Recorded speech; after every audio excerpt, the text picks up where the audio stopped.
आखिर क्यों राणा अयूब के एक पोस्ट से बौखला गई सरकार और मंत्री साहब एक्स से कराने लगे पोस्ट डिलीट। स्वागत है आप सभी का। आप देख रहे हैं द राजनीति का विशेष सेगमेंट खबर और विश्लेषण। मैं हूं जबार खान। दोस्तों, आखिर क्यों सरकार इस कदर घबराई, डरी, सहमी सी लग रही है कि उनके खिलाफ आवाज उठाने वाले लोगों को आवाज दबा दी जाए, उनकी आवाज कुचल दी जाए? क्या वाकई सरकार सोशल डिजिटल प्लेटफॉर्म पर इस कदर शिकंजा कसने की तैयारी कर रही है जिसकी बुनियाद पर कोई शख्स सरकार के खिलाफ एक शब्द बोल ना सके? आखिर क्यों एक्स को, कंपनी को धमका करके पोस्ट डिलीट करने की बात कही गई? दोस्तों, दरअसल केंद्र सरकार ने एक्स पर फिर से दबाव डालना शुरू कर दिया और चेतावनी दी कि अगर वो पत्रकार राणा अयूब के हिंदू देवताओं को अपमानित करने वाले ट्वीट नहीं हटाते तो देश में उसको मिली कानूनी रक्षा खत्म कर दी जाएगी। सोशल मीडिया कंपनियों को यह कानूनी सुरक्षा इस रूप में मिलती है कि यूजरों द्वारा आपत्तिजनक पोस्ट या गैर कानूनी पोस्ट पर उनके खिलाफ एफआईआर जैसी कानूनी कार्रवाई हो भी तो एक्स, फेसबुक जैसी कंपनियों पर कार्रवाई नहीं होती। और इसी छूट को वापस लेने की केंद्र ने चेतावनी दी। अगर सरकार ये छूट वापस ले ले तो ऐसे किसी भी सोशल मीडिया कंपनी को देश में चलाना मुश्किल ही नहीं, असंभव सा हो जाएगा, क्योंकि कंपनी को अनगिनत मुकदमों का सामना करना पड़ सकता है और ऐसे में वो काम नहीं कर पाएंगे। अब दोस्तों, ये बात केंद्र सरकार ने दिल्ली हाईकोर्ट में दाखिल एक लिखित हलफनामे में कही है। दरअसल मामले की सुनवाई जस्टिस पुरुषेंद्र कुमार कौरव के कोर्ट में चल रही है। आपको बताएं कि राणा अयूब पर दरअसल आरोप क्या है। वकील अमित सचदेवा ने हाई कोर्ट में याचिका दायर की है। उन्होंने आरोप लगाया कि राणा अयूब ने 2013 से 17 के बीच में 6 ट्वीट्स में हिंदू देवी देवताओं का अपमान किया। 2013 से 17 के बीच में, 2026 चल रहा है, करीब करीब 9 साल से ऊपर, 10 साल होने को है। वीर सावरकर और भारतीय सेना को बदनाम किया है। ये महाशय ने ये उनके बारे में कहा। किसे? वीर सावरकर को, जिन्हें बहुत सारे लोग कायर सावरकर कहते हैं। ये ट्वीट धार्मिक भावनाओं को ठेस पहुंचाने वाले, भड़काऊ और सांप्रदायिक है, उन्होंने अर्जी में लिखा। अमित सचदेवा खुद को सनातन धर्म के कट्टर अनुयायी बताती हैं। उन्होंने पहले नेशनल साइबर क्राइम पोर्टल पर शिकायत की, फिर ट्रायल कोर्ट में अर्जी दी। कोर्ट के आदेश पर राणा अयूब के खिलाफ एफआईआर दर्ज हो गई। अब दोस्तों देखिए कि किसी शख्स को लगा कि इसने हमारे धर्म पर ऐसी टिप्पणी की जिससे मैं आहत हूं, और वो अगर सत्ता पक्ष के नजदीक है, उसने जाकर पुलिस में एफआईआर दी, फौरन हो जाती।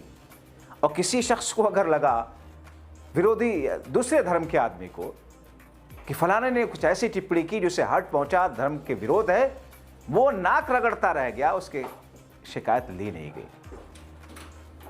10-12 वर्षों से आप क्या देख रहे हैं? अब दोस्तों, केंद्र सरकार और दिल्ली पुलिस ने हाई कोर्ट को यह कहा कि एक्स को सच्चाई का पता चल चुका है। कोर्ट के आदेश और दिल्ली पुलिस की नोटिस के बावजूद एक्स ने उन ट्वीट को नहीं हटाया। यह कौन कह रहा है? मोदी सरकार कह रही है और दिल्ली पुलिस कह रही है। जाहिर तौर पर एक ही है, दिल्ली पुलिस शाह की पुलिस है, मोदी सरकार तो मोदी सरकार रही है। अब दोस्तों, कोर्ट के आदेश और दिल्ली पुलिस के नोटिस के बावजूद एक्स ने उन ट्वीट को नहीं हटाया।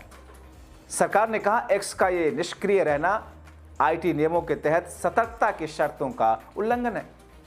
इस राणा अयूब जैसे यूजर अवैध काम जारी रख सकते हैं। इसीलिए इंटरमीडियरी को मिलने वाली धारा 79/1 का सेफ हार्बर प्रोटेक्शन कानूनी छूट को वापस लिया जा सकता है। अब ये धमकी दे रहे हैं। अब दोस्तों, इतनी बड़ी कंपनी एलन मस्क की एक्स, जो कि पहले ट्विटर हुआ करती थी पूरी दुनिया में, अब भारत जैसा इतना बड़ा मार्केट, 101 अरब 45 करोड़ लोगों का, जाहिर तौर पर कोई भी भारत को थोड़ी खोना चाहता है। अब ऐसे में सरकार अपने हिसाब से कुछ भी, लेकिन यही टिप्पणियां अगर दूसरे धर्म पर होती तो क्या सरकार ऐसा स्टैंड लेती है? पुलिस ऐसा एक्शन लेती है? चलिए उस बहस में भी नहीं जाते हैं। सरकार ने अपने आप जज बन करके, पुलिस ने अपने आप जज बन करके नोटिस भेजा, साहब वापस लीजिए, इसे हटाइए। दिल्ली पुलिस ने 9 अप्रैल को ट्वीट ब्लॉक करने के लिए केंद्र सरकार को अनुरोध भेजा। केंद्र ने कहा कि अनुरोध आईटी ब्लॉकिंग रूल्स 2009 के तहत प्रोसेस किया जा रहा है, अगर इसमें इमरजेंसी पावर का इस्तेमाल करके फैसला लिया जाएगा। अब इस पर एक्स ने कोर्ट में क्या कहा दोस्तों? एक्स कहता है कि याचिका उसके खिलाफ सही नहीं ठहरती क्योंकि वो आर्टिकल 12 के तहत सरकार नहीं है और न ही कोई सरकारी काम करती है, इसलिए आर्टिकल 226 के तहत रिट याचिका नहीं चल सकती। एक्स का तर्क है कि कोर्ट को यह तय नहीं करना चाहिए कि ट्वीट्स गलत हैं या नहीं है। इसके लिए अमिता सचदेवा को सिविल सूट दायर करना चाहिए। विकल्प के रूप में एक्स ने कोर्ट से कहा कि या तो दिल्ली पुलिस और केंद्र सरकार 2009 के ब्लॉकिंग रूल्स के तहत प्रक्रिया अपना करके ब्लॉकिंग ऑर्डर जारी करें या फिर राणा अय्यूब के खिलाफ ही टेक डाउन डायरेक्टिव जारी करें। इस हफ्ते कोर्ट ने कहा था कि राणा अय्यूब के ट्वीट्स काफी अपमानजनक, भड़काऊ और सांप्रदायिक हैं, इसलिए तुरंत कार्रवाई जरूरी है। और फिर शुक्रवार की सुनवाई में कोर्ट ने दिल्ली पुलिस को अंतरिम आदेश को कानून के अनुसार लागू करने का निर्देश दिया, यानी कि अब से थोड़ी देर पहले राणा अय्यूब को याचिका की मेंटेबिलिटी समेत इस पर जवाब दाखिल करने की छूट दी गई है। दोस्तों, दरअसल ये पूरा मामला 19 मई 2026 की अगली सुनवाई के लिए अदालत के सामने अब आएगा। राणा अय्यूब की तरफ से वकील वृंदा ग्रोवर और सौतिक बनर्जी पेश हुए। केंद्र सरकार की तरफ से एससी चेतन शर्मा ने कोर्ट को एक शॉर्ट नोट सौंपा।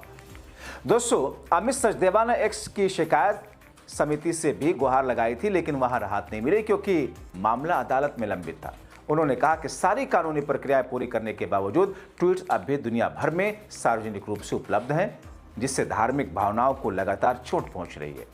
सांप्रदायिक सद्भाव बिगड़ रहा है। पिछले साल मई में दिल्ली पुलिस ने ट्रायल कोर्ट को बताया था कि राणा अय्यूब के अकाउंट और ट्वीट्स को डिटेल्स का इंतजार है और पोस्ट प्लेटफॉर्म पर उपलब्ध नहीं है। अब दोस्तों, इन तमाम स्थितियों और परिस्थितियों को देखिए। साल 2014 से 17 के बीच की वो पोस्ट है। मामला 2026 में चल रहा है। केंद्र सरकार को अब इन स्थितियों की याद आ रही है। क्यों?